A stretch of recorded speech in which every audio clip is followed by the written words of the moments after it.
Hello, everyone, and welcome to part 2 of my ongoing series covering this monster iceberg chart made by brazilianhuevelution on Reddit, focusing on the Indycar series as a whole, with hundreds of entries spread across 9 tiers, and in this video, I will be covering the second tier of the iceberg, in which I have omitted some entries for the sake of time. I've also rearranged and added some entries from and to other tiers to suit what I think entries would fit in the other tiers.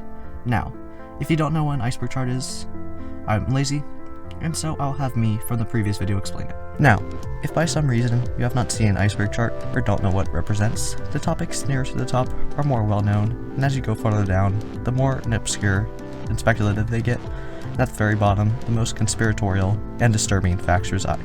Now, with all necessities aside, time for the video. Tier 2, Average Viewer, Tom Carnegie. If you were at the Indianapolis Motor Speedway anytime from 1946 to 2006, you would have heard the booming voice of Tom Carnegie across the track's PA system.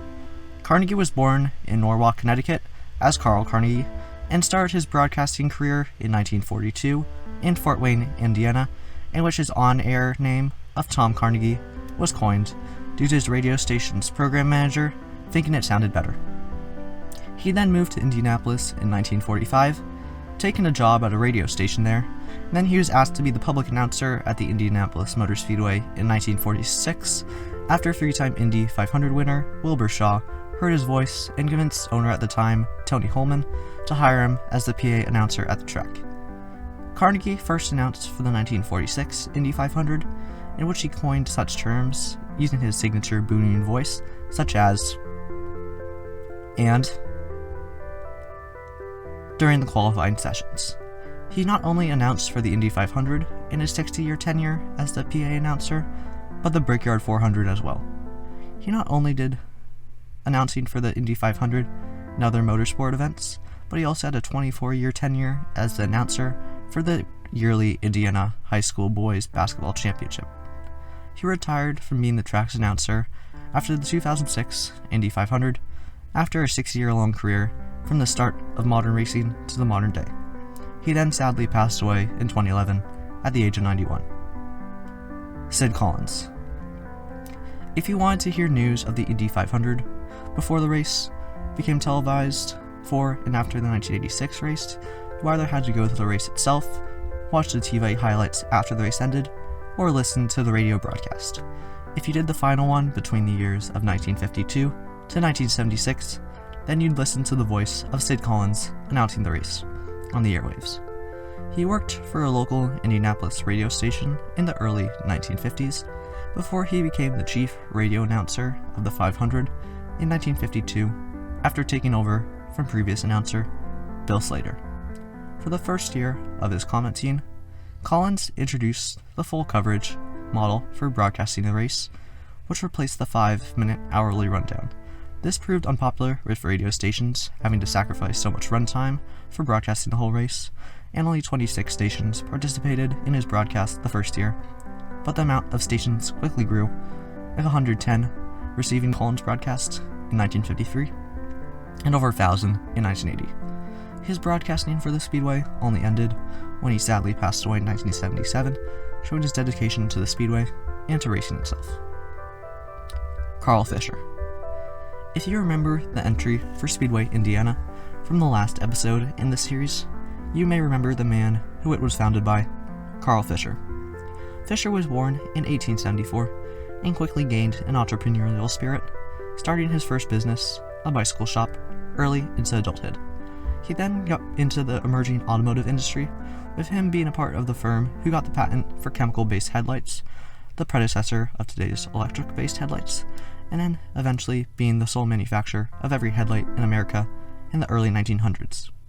He then sold that business in 1913 for $9 million, the modern equivalent of $268 million, and he then used the money he earned from the business to help build the Indianapolis Motor Speedway in 1909, and then to repave the speedway with bricks to make it safer after a disastrous first set of races.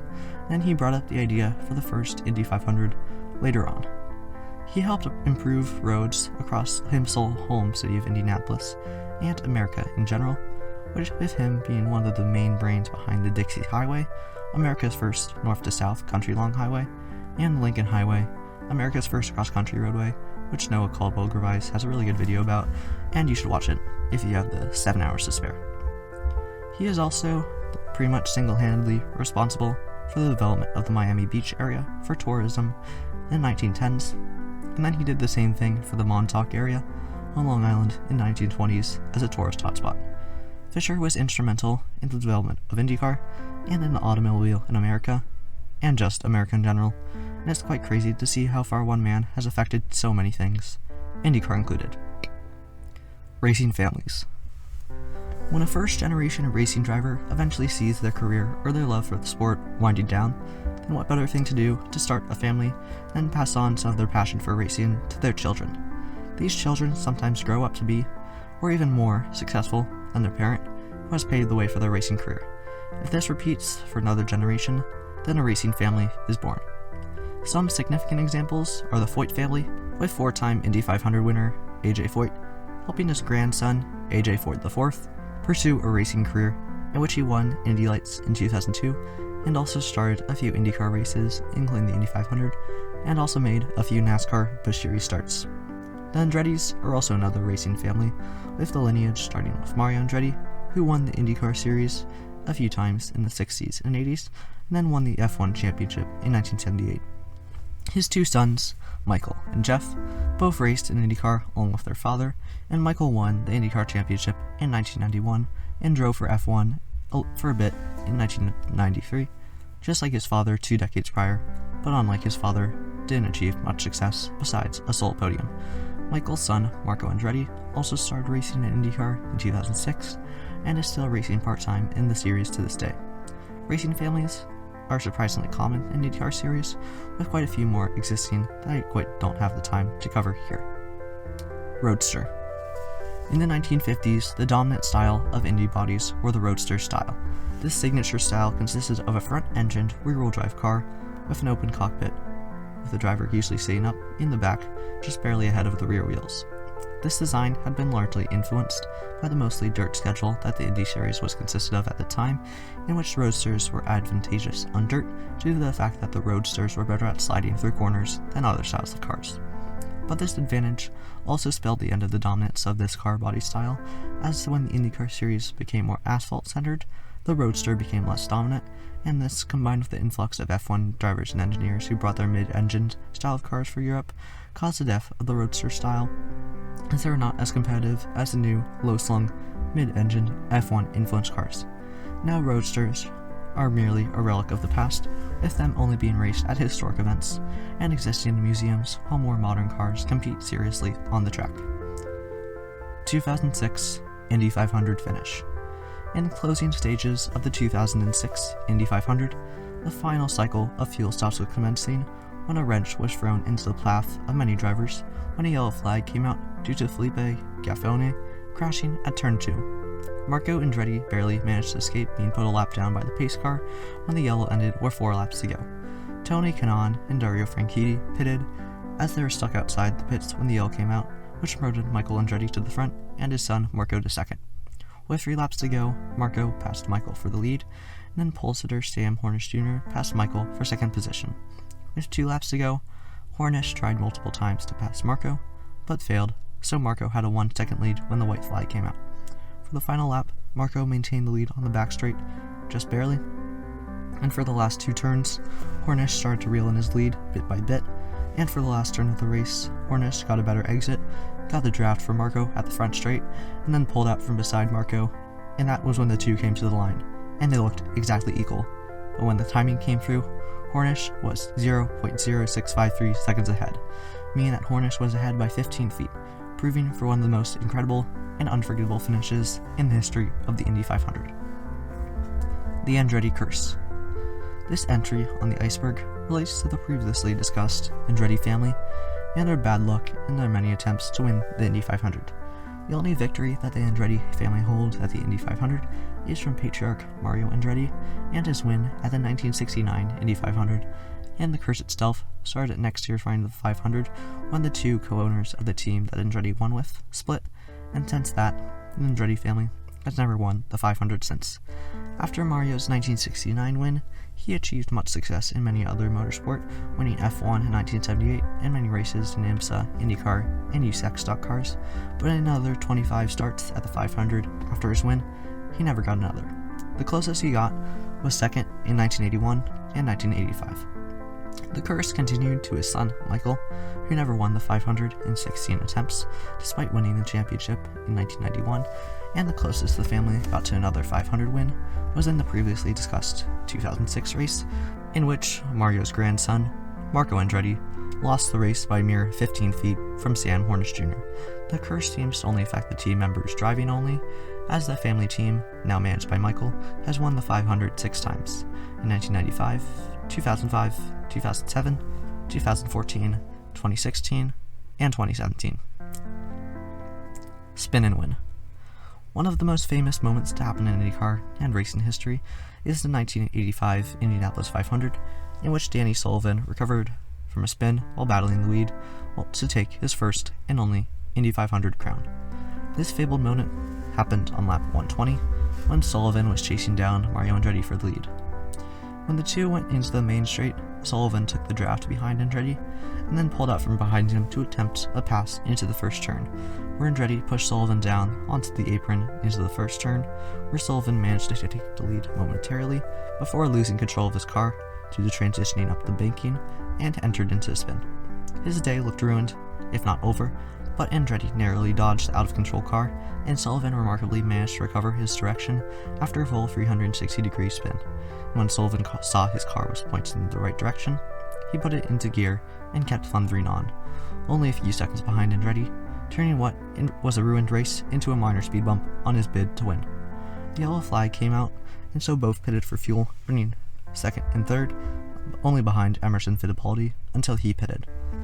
The two ran close together on the restart, only split by the second place car of Tom Sneva, but then another yellow flag came out due to the crash, taking out Sneva and a few other drivers, and Andretti and Sullivan took first and second respectively for the restart. Sullivan took a chance and passed Andretti on turn 1, and this time managed to keep his car straight and kept the lead for the next 50 laps to take his first Indy 500 crown and his only, ahead of Andretti's second. The pass. When you think of a legendary pass in the history of motorsport, a few notable events come to mind. Ayrton Senna's charge in the opening lap of the 1993 European Grand Prix in torrential weather, in which he didn't make one pass, but many spectacular ones. Dale Earnhardt's pass in the grass on Billy Elliott at the 1987 All-Star race, and most recently, Ross Chastain's Hella Melon move at Martinsville, in which he rode the wall to rocket him ahead of several drivers to secure his spot the championship for, among others, come to mind. But IndyCar's entry into this fame list happened at the 1996 kart round at Laguna Seca. The battle for the lead in the final few laps of the race was between Alex Zanardi and Brian Herta. Herta was looking set for his first kart series victory, as he held onto the lead a few car lengths of the second placed Alex Zanardi. With the final lap winding down, Zanardi was gaining on Herta, but not enough to pass him and take the victory, or so it seemed. For the approach to the corkscrew corner, Herta took a normal Lacey Ryan approach, but Zanardi absolutely sent it on the inside, passing Herta, scrubbing barely enough speed to avoid hitting the wall, and used all the track available to him, even the asphalt and the gravel runoff, to make the pass stick, in which he did, leading Herta for the last few turns, taking the third win of his rookie season. This was an absolutely unprecedented and unpredictable move on Zanardi's part, so much that you can see Herta turning into the corner normally before he suddenly snaps back, seeing the car of Zanardi in his mirror, cementing this pass into legendary status as one of motorsport's most fabled moments. Indy 500 at F1 schedule.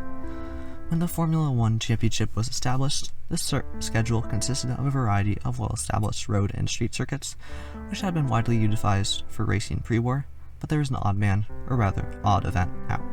The Indy 500 was, like all the other rounds, a staple of racing pre-war, but unlike the others, not very familiar to Grand Prix racers, and this was when it was tentatively considered a Grand Prix event pre-war.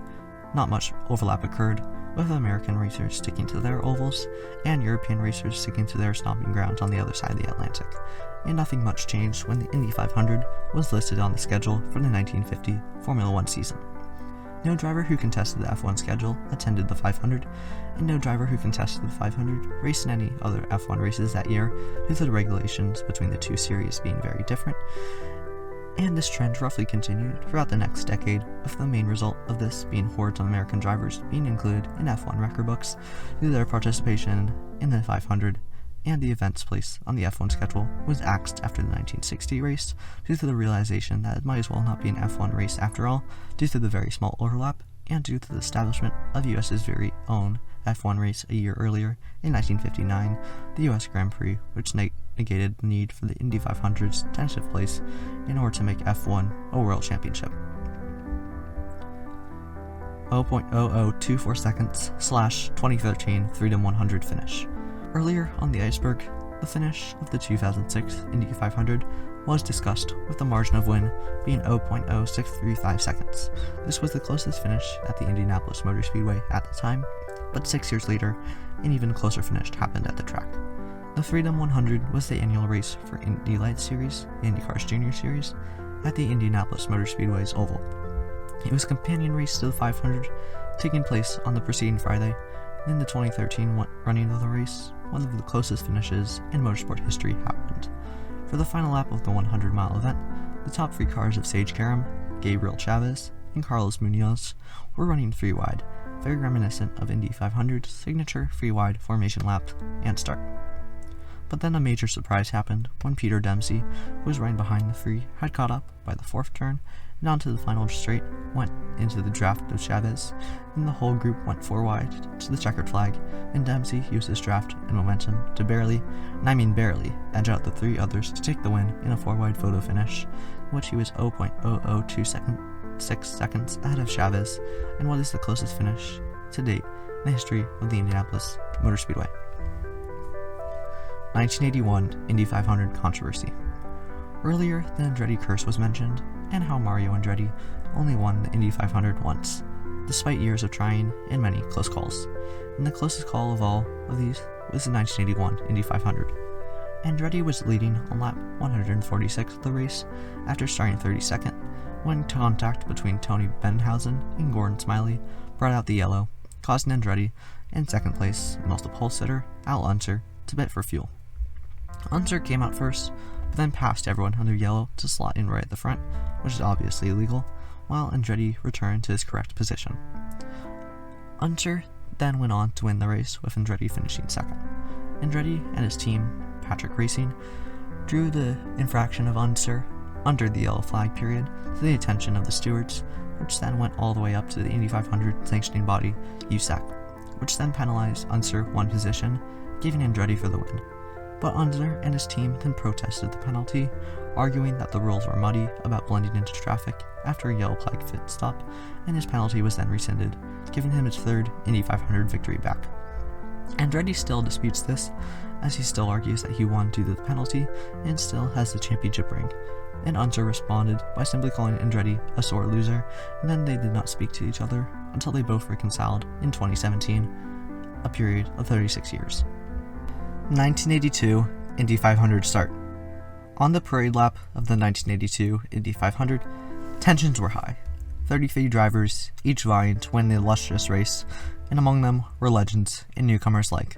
But as the cars exited the fourth turn onto Main Straight, the second place starter of Kevin Kogan suddenly veered to the right, hitting the car of AJ Foyt, ricocheting off to collect the car of Mario Andretti.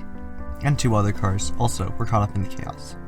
Andretti didn't have kind words to say about Kogan after the crash, saying, "This is what happens when you have children doing a man's job up front," as the crowd cheered for Andretti and booed for Kogan. The cause of the crash was determined to be mechanical, but nevertheless, many drivers thought that Kogan did it intentionally. But why? Why would you even veer into the side? Why would you even think that somebody would do it? I mean, that's just ruining your race, ruining everyone else's race that are gonna be mad at you. I believe that if you get to the top series of a motorsport event, then you're smart enough and able enough to not have tensions flare up so much that you just intentionally wreck another driver so blatantly as that. Anyways, just a little rant, but back to the video.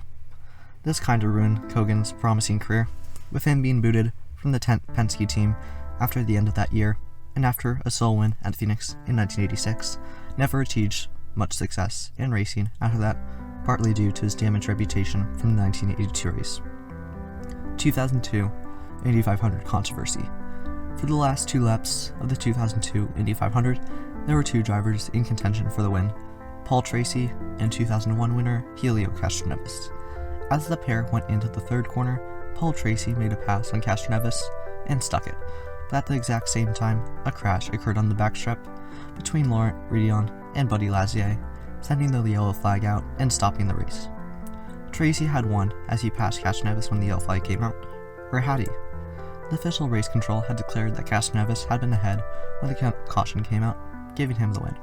This caused quite a large amount of controversy, as if you remember, 2002 was during the period the kart and IRL split was occurring, and the decision to give the win to Castroneves, an IRL driver, over Tracy, a kart driver, was pretty controversial.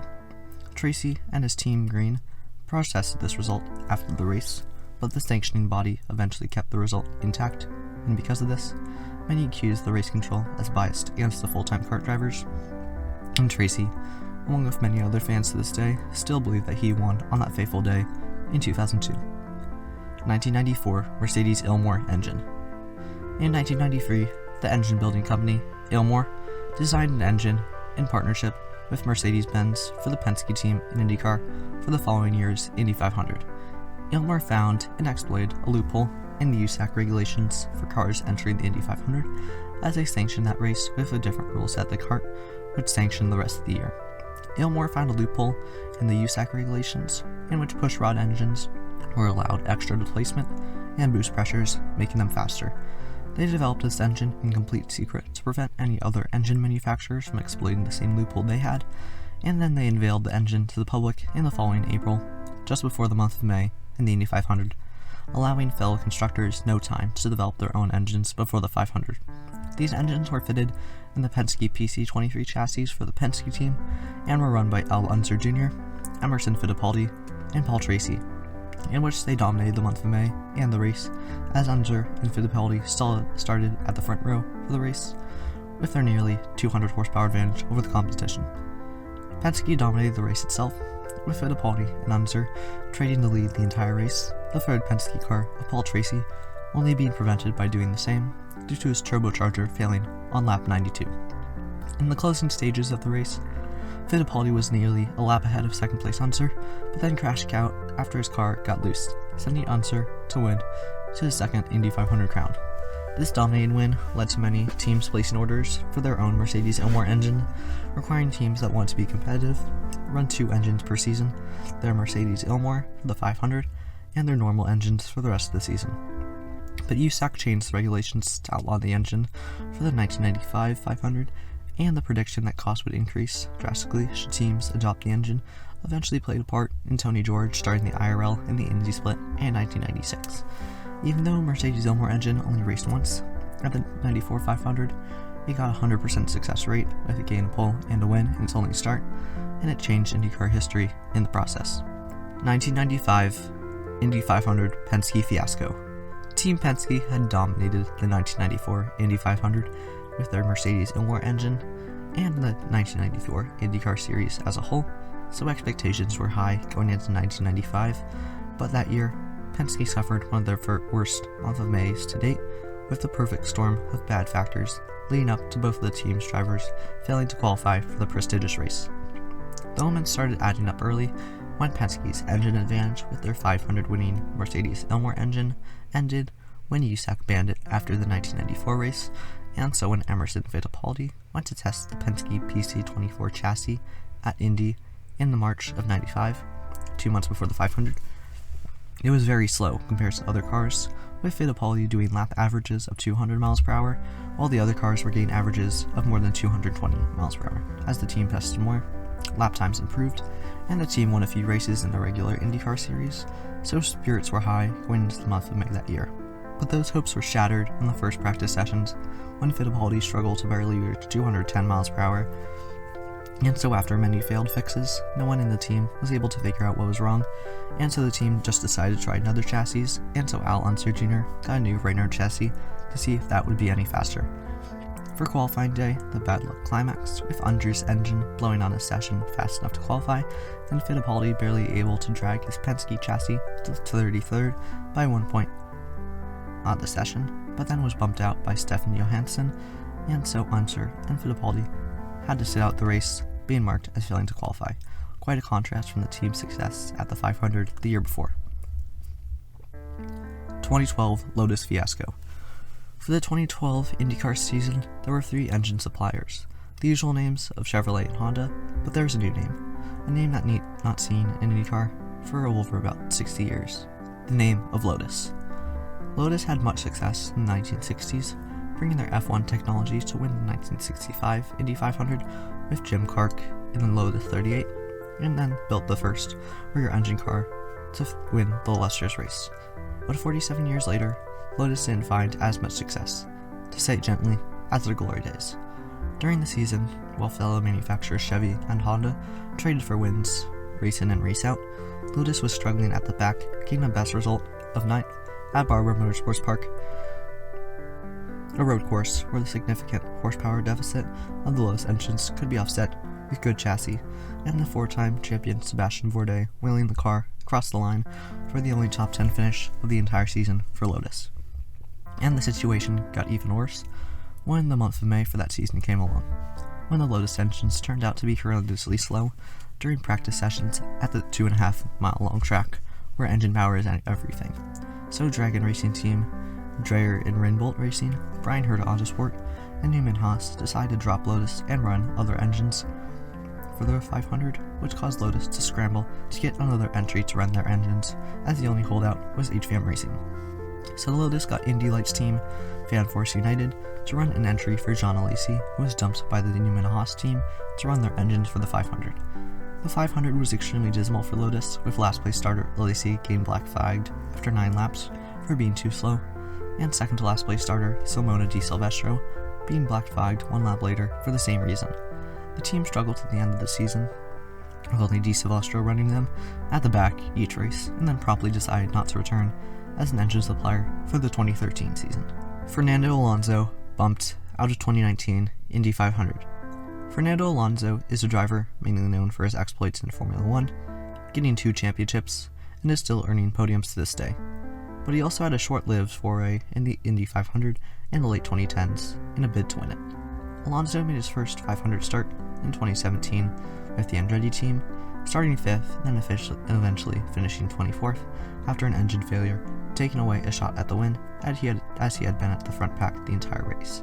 So Alonso decided to try again in 2019, now with the newly established McLaren IndyCar team, whose team he had just left in Formula 1. But shockingly, during the qualifying sessions for the race, Alonso was bumped out and failed to qualify.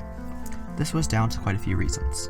The McLaren IndyCar team was quite unprepared for the 500, with them not even being able to get a steering wheel for Fernando's car a week before Alonso was going to test the McLaren car at Texas Motor Speedway that April, and the team also lacked strong leadership, which also contributed to the disappointment that happened on that qualifying day on 2019 to the 2-time F1 champion.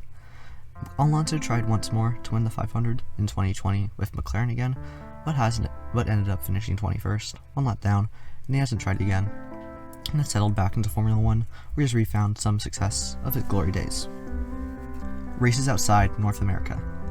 Over its history, IndyCar has been a largely American-centered sport, with all but a few races being in North America, and most drivers until the late 1900s being from America, but in 1991, the series made its first intercontinental foray with a race on the streets of Surfers Paradise in Queensland, Australia, a race that stayed on the calendar until 2008. Many more races in different continents have been held since then, such as the Twin Ring Motegi track in Japan, in Brazil at the Autodromo Nelson Piquet from 1996 to 2000, and the streets of Sao Paulo from 2010 to 2013, and at the TT Circuit Assen in the Netherlands in 2007, and in Belgium at the Eurospeedway Lausitz in 2001, 2003, and then at Zolder in 2007. Nowadays, IndyCar has no races outside of North America, with the only race being held outside the States on the current calendar being the round on the streets of Toronto. IMS Original Pavement. When the Indianapolis Motor Speedway was first constructed by Carl G. Fisher in 1909, The track surface consisted of crushed stone mixed with a mixture of tar and oil, covered by a layer of more crushed stone. The first event the Speedway ever hosted proposed no problems for the ramshackle surface, as it was a balloon race, but the second event the Speedway hosted, a 250-mile motorcycle race, did. Drivers became covered in gravel, tar, dirt, all over the course of the race, and ruts also started forming, which eventually caused problems when the leader, Louis Chevrolet, was blinded when a piece of the track surface came up and smashed him in the face. After a series of tragedies in the following races, which caused the deaths of 5 people, the sanctioning body at the time, AAA, boycotted the track until improvements were made, and so only a month after the track reopened with the original surface, it was paved over with bricks and reopened, hence the track's nickname, the Brickyard. IndyCar testing at Charlotte Roval. The Charlotte Motor Speedway is a track mainly known for hosting NASCAR events, but IndyCar had its brief foray at the track from 1997 and 1999, but this is not what this entry is talking about. It's about the road course of the track, which hosts NASCAR each year for the Roval 400, and also hosted IMSA for one lone round in 2020, but IndyCar has tested at the track before in possible anticipation for a race there. In late 2019, Joseph Newgarden tested a Penske car there, and the track seemed pretty suitable for Indy racing, but despite this, there have been no plans to host a race there ever since. Quite the missed opportunity for a great race at the IndyCar series. NASCAR drivers at IndyCar. The phenomenon of IndyCar drivers going to NASCAR is quite common, with the open wheel invasion of the 2000s, seeing drivers such as Juan Pablo Montoya, AJ Allmendinger, Danica Patrick, and most notably Tony Stewart, leaving the IndyCar series to compete in NASCAR. But for the opposite switch from NASCAR to IndyCar is rare, with only a few drivers doing such. Parnelli Jones is a good example, with him starting off racing stock cars, winning a few Cup Series races in the 50s and 60s, before he started racing sprint cars, and eventually graduated to Indy, winning the 500 in 1963, while he also continued racing stock cars at the time, winning 4 Cup Series races and 6 IndyCar races before he retired from racing in the early 1970s. And Jimmy Johnson, 7-time NASCAR champion, who when he decided to retire from racing in NASCAR after the 2020 season, decided to start racing in IndyCar, with not as good results as Parnelli. He was with a front-running team, Chip Ganassi Racing, but was near the back through the 2 seasons he ran, 2021 and 2022, and eventually decided to retire from racing overall after 2022, and then has gone back into NASCAR as a team owner in 2023 and beyond. F1 drivers at IndyCar. Just like how NASCAR drivers may take a try at IndyCar when they get bored or no longer have any success in their series, some F1 drivers will do the same thing when their F1 career is finished or at a dead end. This trend has been happening regularly since the 60s, when an influx of F1 drivers and engineers came over to America to try and win the 500, such as Jim Clark, who won the race in 1965, and Graham Hill, who won the race in 1966. Emerson Fittipaldi, F1 champion, also left F1 to compete in IndyCar, achieving great success. A few other drivers, such as Kevin Kogan and Justin Wilson, among many others, also made the switch to IndyCar after the F1 careers fizzled out. A few F1 drivers have also made on-off starts, with Grand Prix driver John Alesi participating in the 2012 Indy 500, but he was black flagged for running too slow after 9 laps, as he was running the dreadfully slow Lotus engines. And former F1 drivers joining IndyCar is still nothing out of the normal, with this current year, 2023, at the time of the writing of this video, Alexander Rossi, Rowan Grosjean, and Marcus Ericsson all raced in the series after racing F1, achieving much success, with all getting podiums and Ericsson and Rossi getting wins in the series. Ayrton Senna testing with Penske. Ayrton Senna is a name many associate solely with F1, as that is what he got most of his success in, but in late 1992, he actually tested with the Penske team in anticipation for a switch to IndyCar. Senna's career at the time in F1 was in limbo, as he tried to join the dominant Williams team, but was blocked by his rival Alain Prost from joining, and so he had to stay with McLaren, who he had won championships with, which seems good, but actually was a bad thing, as McLaren had just lost the dominant Honda engines, which had took them to numerous championships, and wouldn't be competitive with their newly acquired and not as good Ford engines. The test occurred in December of 1992 at the Firebird International Raceway in Phoenix, Arizona, in the PC-22 Penske car, which Emerson Fittipaldi was also there to help set up the car for Senna. Fittipaldi set a best time of 49.9 seconds around the 1.1 mile circuit, while Senna set a time of 49.09 seconds after just 14 laps in a completely new car with old tires. Senna considered swapping to Indycar the next year, but decided to keep racing F1 for a few years before maybe considering a switch after that. He would, however, never get the chance, as he was tragically killed in a crash at the 1994 San Marino Grand Prix. Race of Two Worlds.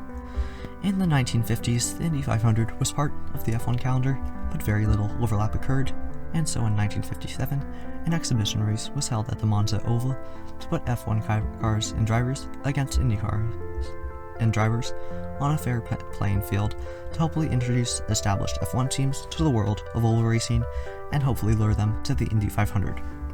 This race was called the Race of Two Worlds, the two worlds referring to the worlds of racing in America and Britain, which were extremely separate. For the first race in 1957, being held at the Monza Oval, 15 drivers showed up, 9 being in Indy cars being raced by American drivers, 3 sports car drivers racing Jaguar D-type sports cars, and the 3 other F1 drivers that showed up raced a factory Maserati F1 car and a privateer F1 car from Ferrari. The rest of the F1 teams and drivers, however, decided to boycott the event over safety concerns, and the race was run in 3 separate heats, totaling up to 500 miles, in which, unsurprisingly, the winning drivers of all the heats were established IndyCar drivers who had much oval experience compared to their European counterparts who they were racing against. The winner of 2 of the 3 heat races averaged a speed of 160 miles per hour in each heat, making that the fastest race in history up to that point. After the success of the 1957 race, more F1 drivers showed up to the next year's running of the race, such as recognizable names Juan Manuel Fangio racing in IndyCar, and with Mike Hawthorne entering a Ferrari.